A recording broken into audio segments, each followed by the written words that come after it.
queridos alfartanos de todo o Brasil, tudo bem? Hoje nós vamos tratar de um tema super bacana para sua aprovação, que é a continuação do estudo dos direitos políticos. E vamos resgatar um pouquinho? O que são os direitos políticos? Os direitos políticos são aqueles direitos que se relacionam à possibilidade do cidadão poder participar das decisões políticas do Estado, podendo participar votando, que a gente chama isso de capacidade eleitoral ativa, ou sendo eleito, que nós chamamos isso de capacidade eleitoral passiva. Nós também falamos ainda que os direitos políticos, eles se classificam em direitos políticos positivos e direitos políticos negativos. Os direitos políticos positivos são esses direitos de participação que eu acabei de falar. Já os direitos políticos negativos, que é o tema da nossa aula de hoje, são aqueles direitos que restringem a participação da pessoa nas decisões políticas do Estado. Então, quando a gente fala em direitos políticos negativos, é a negação do exercício dos direitos políticos positivos. Então, quais são os direitos políticos negativos que a nossa Constituição prevê? Ela prevê dois tipos de direitos políticos negativos: as regras de inelegibilidade e as causas de perda ou suspensão de direitos políticos. E aqui está uma matéria super abordada em concursos públicos e eu sei que tem muito concurseiro aí, pode ser o seu caso, que fica, eu não entendo nada desse negócio de direitos políticos, eu fico confusa e tudo mais. Então hoje vamos desmistificar essa regra aqui de direitos políticos de uma forma fácil, de uma forma que você compreenda e não erre mais questões a respeito disso. Então, direitos políticos negativos, regras que restringem o exercício de direitos políticos positivos. Quando falamos em inelegibilidades, o que a gente tem que lembrar? São regras que não permitem o exercício da capacidade eleitoral passiva, ou seja, inelegibilidade é a negação do exercício do direito de elegibilidade. Pode parecer meio idiota, mas já veio um monte de questão falando exatamente isso.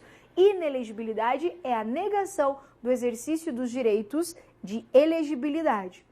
Então vamos lá. Nesse primeiro momento, então, nós vamos falar das regrinhas constitucionais a respeito de inelegibilidades. Primeira coisa, existem dois tipos de inelegibilidades: as chamadas inelegibilidades absolutas e as inelegibilidades relativas. Então, inelegibilidade negativa do exercício da capacidade eleitoral, vamos colocar aqui, ó, da capacidade eleitoral passiva, ou seja, da elegibilidade. Então, todos aqueles requisitos que você já sabe, que servem para ser elegível, né? Ter idade mínima, filiação partidária, domicílio eleitoral, nacionalidade, pleno exercício de direitos políticos, aqui são circunstâncias que impedem a pessoa de ser eleita. Quais são essas circunstâncias? A primeira, de forma absoluta, é quando a pessoa não pode, em hipótese alguma, exercer qualquer cargo político. Ou seja, ela não pode ser eleita para qualquer cargo político. Ela não pode ser eleita. Quem não pode ser eleito? Os inalistáveis e os analfabetos. Então, presta atenção comigo. A listabilidade é o exercício da capacidade eleitoral ativa, que é o direito da pessoa poder votar. Inalistável é aquela pessoa que não pode votar. Então, logicamente, a pessoa que não pode votar, ela não pode ser eleita. Então, eu digo que o inalistável, aquele que não pode votar, ele é inelegível. Mas faz sentido isso? Claro que faz sentido. Se a pessoa não pode votar, como é que ela vai ser eleita? Então, não tem como. Se a pessoa é um inalistável, ou seja, ela é proibida de votar, ela, por consequência, será um inelegível. Você lembra quais são os inalistáveis previstos na nossa Constituição? Os estrangeiros e os conscritos. E a Constituição ainda fala do analfabeto. Aqui é muito importante para a sua prova. Quando nós falamos em alistabilidade, eu disse para você que os analfabetos, eles são alistáveis, ou seja, eles podem votar. Só que o voto para o analfabeto, ele é um voto facultativo. Agora, o analfabeto, em hipótese alguma, ele pode se eleger. Ele sequer pode se candidatar a cargo eletivo. Exemplo prático disso, você deve lembrar das eleições em que o Tiririca se candidatou a primeira vez. Quando ele se candidatou, até o Ministério Público Eleitoral, na época, suscitou a possibilidade dele ser analfabeto. Depois se provou lá que ele não era analfabeto, porque caso ele fosse analfabeto, ele não poderia assumir o cargo político, porque o analfabeto, ele é inelegível, e essa é uma inelegibilidade absoluta. Então, quais são as duas causas de inelegibilidade absoluta? Os inalistáveis e os analfabetos. Fica ligado com o analfabeto. O analfabeto possui capacidade eleitoral ativa, porque é um alistável, ele pode votar, mas ele não possui capacidade eleitoral passiva, ou seja, ele é um inelegível. Ok? Isso aqui? O difícil, às vezes, é essa nomenclatura, essas palavrinhas. Mas você vai ver que com o tempo, né, exercitando isso, vai ficando fácil para você. Quais são as inelegibilidades relativas? As inelegibilidades relativas são circunstâncias, peculiaridades do candidato ou de algum parente desse candidato que impede ele de exercer alguns cargos políticos. Então é diferente da absoluta. A absoluta não pode, em qualquer circunstância, a pessoa ser eleita. Aqui ela até pode, mas não são para todos os cargos políticos. E é isso que nós vamos ver a partir de agora. Uma coisa que a CESP ama, e se você já está estudando há um tempinho, você sabe disso, é esse negócio de rol taxativo ou rol exemplificativo. Eu posso afirmar, de acordo com o texto da Constituição, que o rol das inelegibilidades relativas, ou seja, as hipóteses de inelegibilidade relativa, é um rol exemplificativo, porque podem existir outras hipóteses de inelegibilidade relativa previstas em outras leis. Vamos ver como que isso acontece mais para frente. Então, a primeira coisa que eu quero que você grave aqui, que as inelegibilidades relativas previstas na Constituição são apenas um rol exemplificativo, porque podem existir outras hipóteses previstas em outros documentos. Vamos então para a primeira regra de inelegibilidade. Primeira regra é a que impede a reeleição. E aqui eu quero ler com você o artigo da Constituição que fala a respeito desse tópico. Me ajuda lá, me acompanha lá no seu material. Isso está no artigo 14 da Constituição, no parágrafo 5º. Olha o que diz o texto constitucional. O presidente da República, os governadores de Estado e do Distrito Federal, os prefeitos e quem os houver sucedido ou substituído no curso dos mandatos poderão ser reeleitos para um único período subsequente. O que a Constituição está me dizendo? Ela está dizendo assim, ó, para o presidente, para os governadores, e para os prefeitos, eles podem ser reeleitos por um único período. Ah, isso você já até sabe, ou não é? Você sabe que presidente da República, governadores e prefeitos, ou seja, os membros do poder executivo, eles só podem se reeleger por um único período. O mandato desses caras aqui é durante quantos anos mesmo? Você sabe isso aí. 4 anos. Eles podem se reeleger por um único período de 4 anos. Aí eles são obrigados a sair. Eles não podem se reeleger para o mesmo cargo político. Por isso que a Constituição impede aqui é o exercício pelos membros do Poder Executivo do chamado terceiro mandato. Aqui não se admite o chamado terceiro mandato político, o que não impede da pessoa exercer 2 mandatos consecutivos, sair do cargo político e retornar nas outras eleições. Quanto a isso, não existe problema. O que não pode é o exercício do terceiro mandato de forma consecutiva. E aqui eu preciso fazer um leve aprofundamento com você. Imagine a seguinte situação. E isso vem sendo cobrado em prova. Imagine a seguinte situação. Eu tenho 1, 2, 3, 4. 1, 2, 3, 4. Esse 4º ano ficou meio grandinho, mas faz parte da brincadeira. 4 anos, o primeiro mandato. Imagine aqui, ó, Zezinho e Luizinho. Prefeito e vice de uma determinada municipalidade. Eles foram prefeitos e vice durante o período de 4 anos. Se candidataram à reeleição. Pode se candidatar à reeleição? Pode, por um único período subsequente, pode.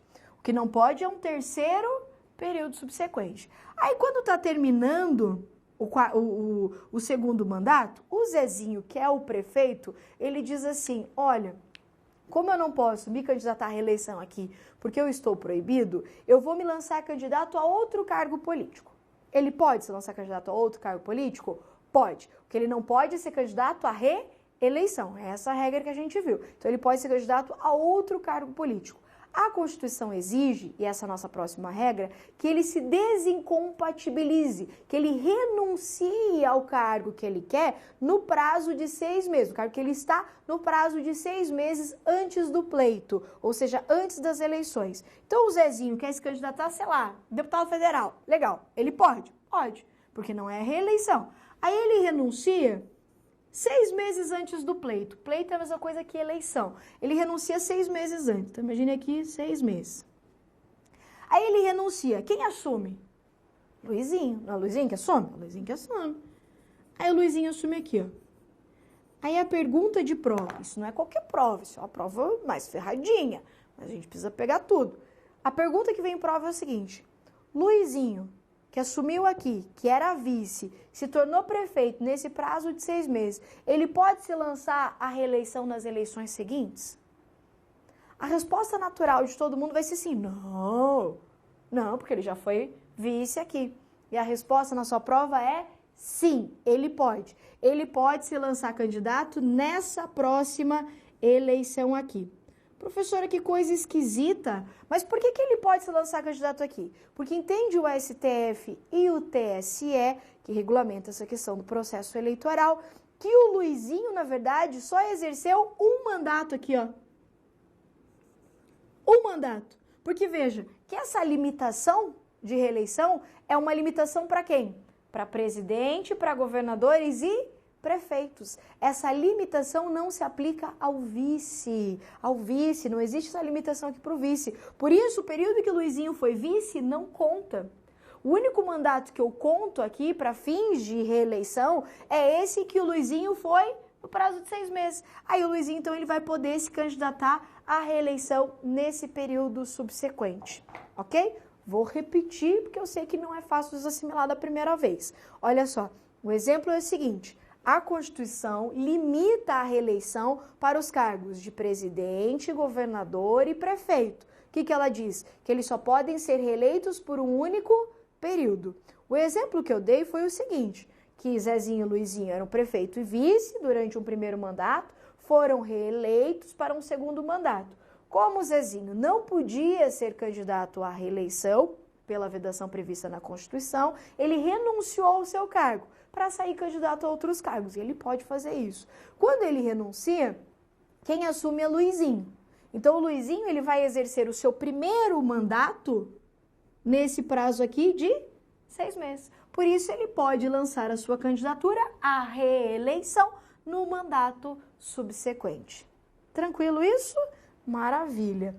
Segunda situação de prova. Olha lá como é que as provas estão vindo. Zezinho e Luizinho, prefeito e vice aqui. Ótimo. Saíram candidato à reeleição. Prefeito e vice aqui. Maravilha. O Zezinho fala assim pro Luizinho. Ó que malandro esse Zezinho. Fala assim, Luizinho, eu vou renunciar um pouco antes, né? Para fazer o seguinte, aí eu deixo de ser prefeito, aí você assume. Imagine que o Luizinho assume diferente aqui, ó. Quer ver? Vamos pôr assim, ó. 1, 2, 3, 4 e as eleições seguintes. Aí o Zezinho fala assim, ó, eu vou renunciar aqui 2 anos antes. Aí o Luizinho assume aqui nesse período de 2 anos. O Luizinho pode se candidatar à reeleição nessa eleição aqui? Pode se candidatar à reeleição aqui. Agora, pode o Luizinho se candidatar à reeleição, ele como presidente e o Zezinho como vice? Aí não. Aí não pode. Porque tá fácil daí do Zezinho matar o Luizinho, assumir aqui e cumprir como se fosse um terceiro mandato. Então, repetido para você fixar. Segunda situação, objeto de prova. Zezinho e Luizinho, prefeito e vice. Prefeito e vice aqui, foram reeleitos. Só que o Zezinho, querendo ludibriar a lei, ele fala assim, vou renunciar, você assume, porque eu sei que você pode se lançar candidato aqui na sequência, nas próximas eleições. E eu vou me candidatar a ser o vice. Aí não pode. Porque imagine que daí o Luizinho renuncia, aí ele assume e cumpre um terceiro mandato, como titular. Veja que o que importa aqui é estar na titularidade do mandato eletivo. Eu só conto se a pessoa vai se reeleger ou não quando ela está na titularidade do mandato eletivo. Ok? Tema muito legal de prova, quem gosta muito disso é a CESP. Ela cobre umas situaçõezinhas nesse sentido. Outra coisa importante aqui nessa regra de reeleição. Observe que essa regra é apenas para os membros do Executivo. Essa regra não se aplica aos membros do Poder Legislativo. Mas isso você também sabe, né, Tete? Isso aí você já está cansado de saber que aqueles caras lá estão há não sei quantos mil anos lá no Congresso Nacional, né? O cara é deputado, o cara é senador há um tempão. Por quê? Porque não existe limitação de reeleição aos membros do Poder Legislativo. A limitação de reeleição é apenas para os membros do Poder Executivo, ok? Vamos para a nossa segunda regra, também está aí no seu material, no parágrafo 6º do artigo 14. Olha o que diz lá. Para concorrerem a outros cargos, grifa aí no seu material, outros cargos, o presidente da República, os governadores de Estado e do Distrito Federal e os prefeitos devem renunciar aos respectivos mandatos até 6 meses antes do pleito. Essa regrinha aqui nós até comentamos, mas vamos frisar ela aqui, ó. Eles devem renunciar. Em quanto tempo? 6 meses antes do pleito. Você já sabe o que é pleito. 6 meses antes das eleições. Mas isso, quem que deve fazer? Presidente da República, governadores e prefeitos. Mas isso, quando eles forem concorrer a outros cargos.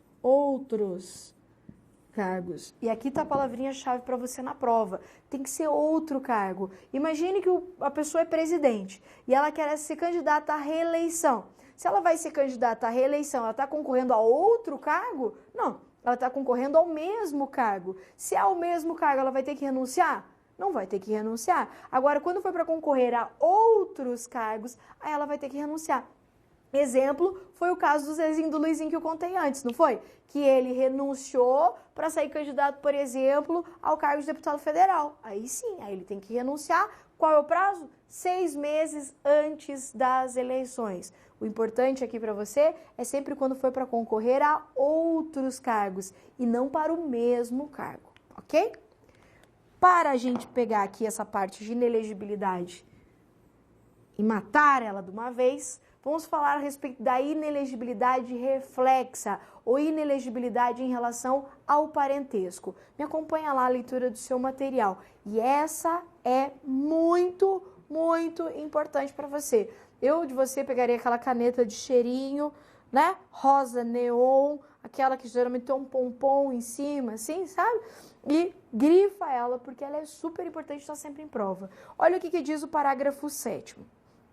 São inelegíveis, no sentido que não podem ser eleitos, no território de jurisdição do titular, o cônjuge e os parentes consanguíneos ou afins até 2º grau ou por adoção do presidente da República, governador de estado, prefeito ou de quem os haja substituído dentro dos 6 meses anteriores ao pleito, salvo se já titular de mandato eletivo e candidato à reeleição. Olha quanta informação tem esse texto da Constituição. Ele está me dizendo o seguinte: não pode se candidatar os parentes de quem? Do presidente. Os parentes do governador. E os parentes do prefeito. A cargos eletivos. Veja que essa inelegibilidade, ela não é da pessoa que está no exercício do mandato eletivo, como acontece no caso de reeleição ou da desincompatibilização. Aqui a inelegibilidade é para o parente dele. Então, se o cara é presidente, ele está dizendo o que para o parente dele? Até 2º grau. Você é inelegível para os cargos da minha jurisdição. que é isso que a Constituição fala, no território de jurisdição do titular. Qual é a jurisdição do presidente? Onde ele exerce a sua presidência? Ele é eleito onde? Em todo o território nacional. O que significa, então? Significa que o presidente da República, ele gera inelegibilidade para todos os cargos políticos. O presidente vai gerar inelegibilidade sobre o cargo de presidente, governador, prefeito, vereador, deputado, senador, todos os cargos políticos. O governador, ele vai gerar inelegibilidade para aqueles cargos também da sua jurisdição, ou seja, aqueles cargos que são eleitos dentro do seu estado. Então, por exemplo, o governador do estado do Paraná, ele vai gerar inelegibilidade para quais cargos? Vamos deixar bem esmiuçadinhos para você. Ele vai gerar inelegibilidade para o cargo de governador do estado do Paraná, lógico, porque é no território da sua jurisdição. Então, o governador do estado do Paraná gera inelegibilidade para o cargo de governador do estado de Santa Catarina? Não, porque não é um cargo dentro da sua jurisdição. Então, ele vai gerar inelegibilidade para o cargo de governador da mesma unidade federativa, ou seja, do mesmo estado. Vai gerar inelegibilidade para o cargo de deputado federal, vamos pôr estadual para ficar mais lógico para você primeiro, deputado estadual. Também gera inelegibilidade para o cargo de deputado federal. Mas, professora, o cargo de deputado federal, ele não é de jurisdição nacional? Sim, mas onde que o deputado federal ele é eleito? Os deputados federais são eleitos em cada estado, em cada território no Distrito Federal. Por isso que gera inelegibilidade. Então, o parente até segundo grau do governador também não vai poder ser deputado federal por aquele estado que essa pessoa se elege. Também não vai poder sair candidato o parente do governador para o cargo de senador. E eu friso de novo, senador por aquele estado. Também não vai poder ser candidato o parente do governador a cargos de prefeitos e ao cargo de vereador de municípios localizados dentro do estado onde esse cara é governador. Então, veja só, o membro do executivo, ele vai gerar inelegibilidade para os cargos tanto do executivo quanto do legislativo. Mas para aqueles cargos de jurisdição dessa pessoa, do titular aqui do cargo eletivo. Mas presta atenção, só vai gerar inelegibilidade se ele for de um cargo do executivo. Exemplifico. A pessoa é senador, o cara é senador. Ele gera inelegibilidade reflexa para alguém? Não. Porque quem gera inelegibilidade reflexa é quem? Presidente, governadores e quem está faltando aqui? Prefeitos. Vou colocar aqui, ó. Prefeito. O prefeito, vai ficar meio apertadinho, mas você vai conseguir chegar. O prefeito, ele gera inelegibilidade para quem? Para o parente dele, para o cargo de prefeito e para o cargo de vereador. Vereador. Isso aqui é importante. Veja só, eu vou apagar aqui, depois eu coloco isso aqui de volta. O cara que é titular do cargo eletivo, necessariamente tem que ser um cara do executivo. Mas ele vai gerar inelegibilidade tanto para um cargo do executivo, quanto para um cargo do legislativo. Isso é muito importante para você. Então, por exemplo, o cara é prefeito de Cascavel. Aí o irmão dele quer se lançar candidato a prefeito de Curitiba. Tem problema? Nenhum. Por quê? Porque não é no território de jurisdição de quem é titular do cargo eletivo. Aí a Constituição fala lá no finalzinho que gera essa inelegibilidade para o parente até segundo grau, salvo se já titular de mandato eletivo e candidato à reeleição. O que ela quer dizer com isso? Ela está me dizendo assim, ó, essa inelegibilidade só é válida se o parente dele quiser se candidatar depois que o parente já é titular. Exemplifico. Imagine essa situação.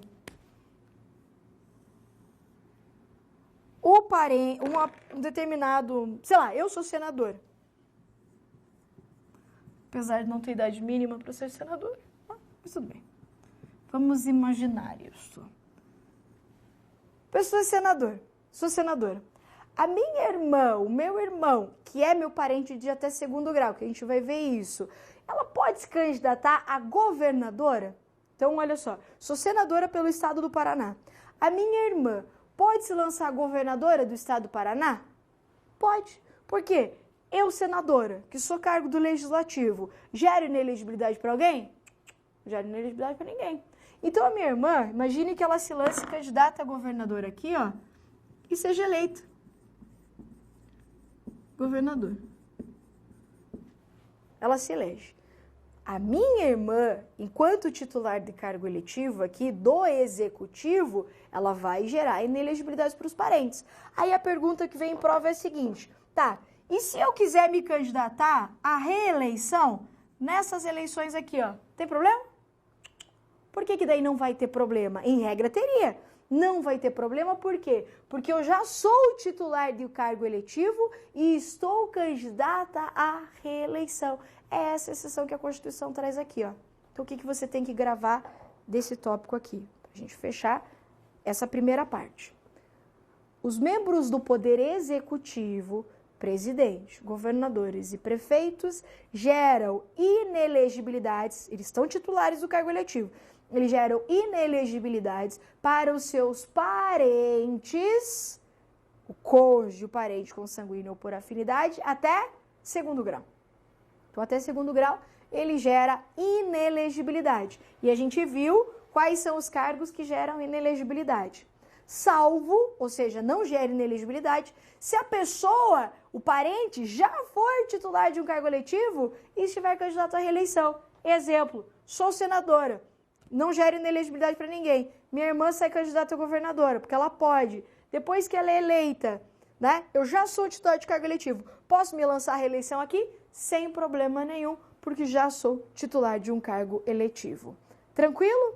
Segue lá na sequência no próximo quadro, que nós vamos falar o que é parente de até segundo grau e como que isso desenrola. Vamos lá. Então vamos ver agora o que é esse tal do parente até segundo grau, ou seja, quais são os parentes que ficam inelegíveis na hipótese da inelegibilidade reflexa. A Constituição Federal, ela fala do cônjuge. Quem que é o cônjuge? O cônjuge é um encostinho, né? Aquele que tá ali, né? Que gruda em você. É o cônjuge, que você optou por estar junto, né? Aquela pessoa que, sei lá, casadinha, né? Ou mesmo em união estável. Então, o cônjuge, o seu encostinho.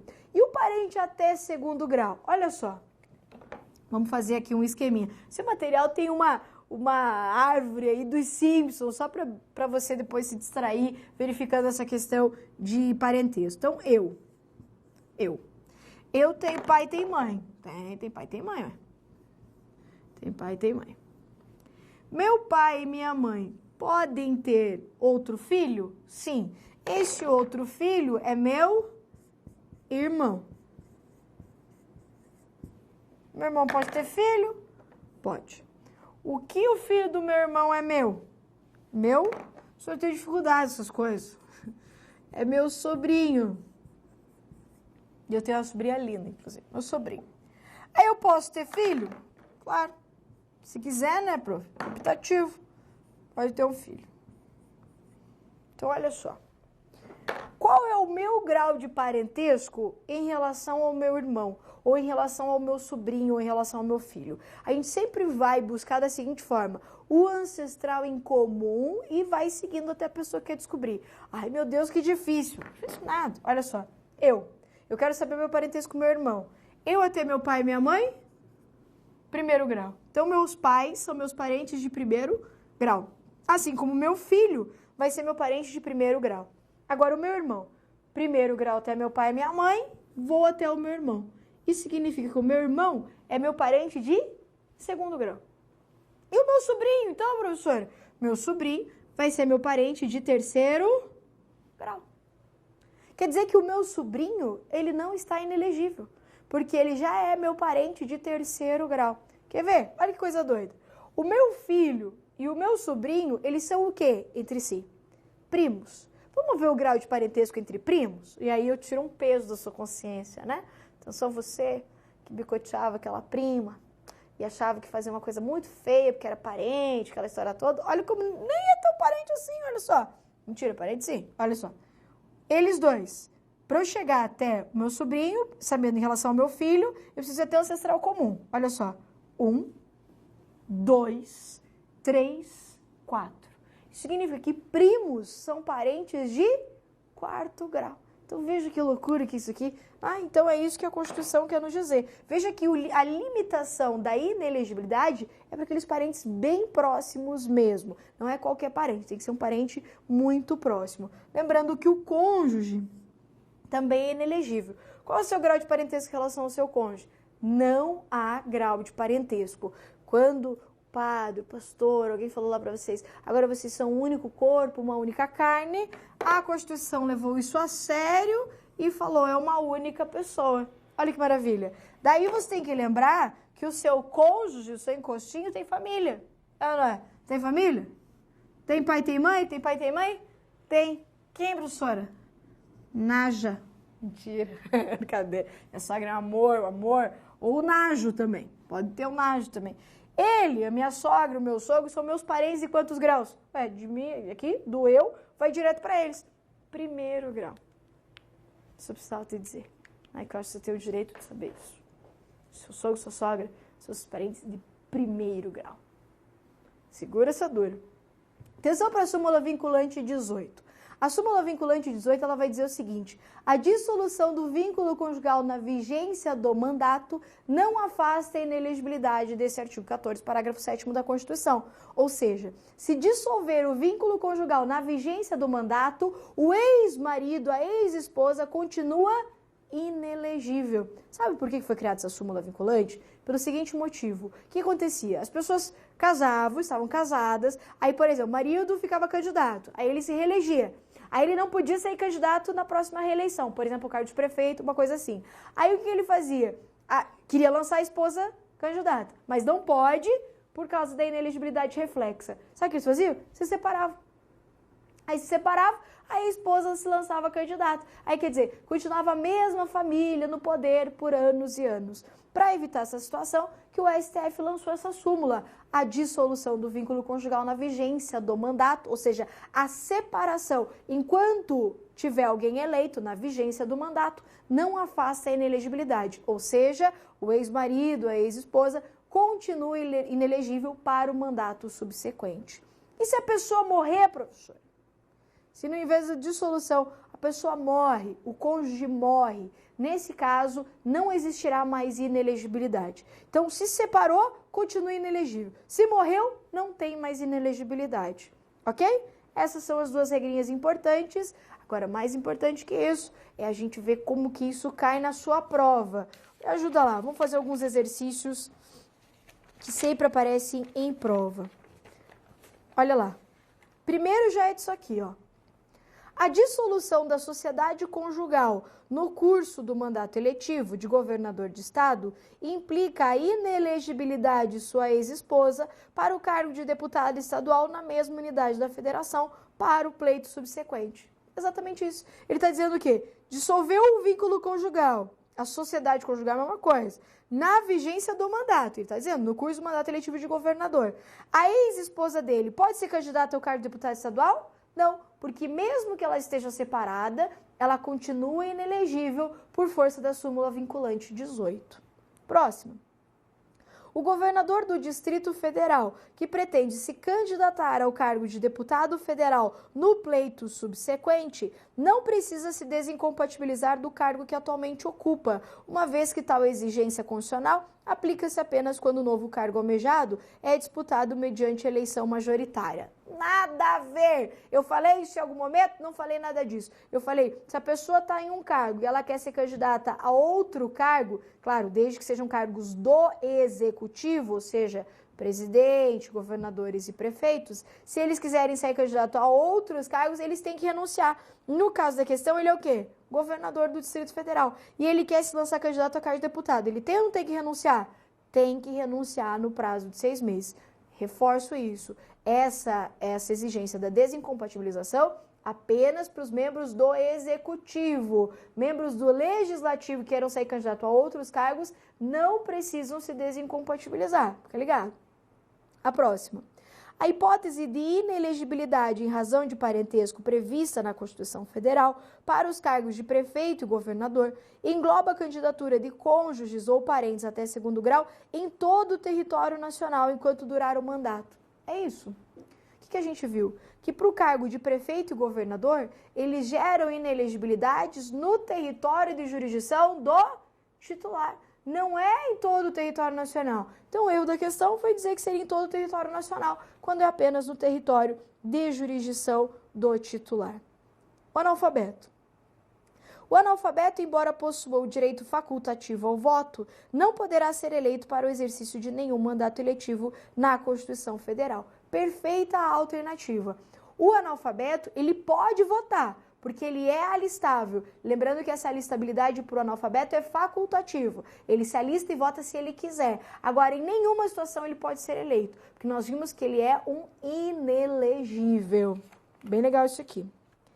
Essa do vice fica ligado também, que é bem importante.